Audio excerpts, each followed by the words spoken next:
So, ginagawa ng teacher para maiwasan ang dayaan sa exam. Go. Nagpapatahimik ng estudyante.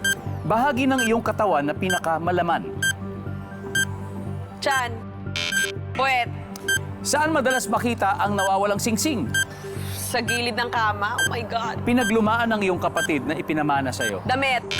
Sapatos. Body part ng maniki na madalas ay missing o nawawala. Ulo. Let's go, Abby! 71 points yun ang kailangan natin. Abby, so ginagawa ng teacher para maiwasan ang dayaan sa exam. Ang sabi mo, magpapatahimik. Ang Yes. sabi ng survey, Good answer. ang top answer ay 1 seat apart.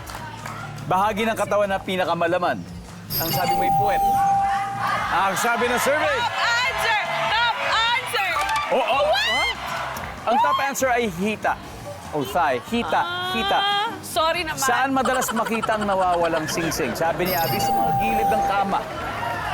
Ang sabi ng survey, oh! Oh my God! Pero ang top answer ay banyo. Banyo. Pero maganda yung score.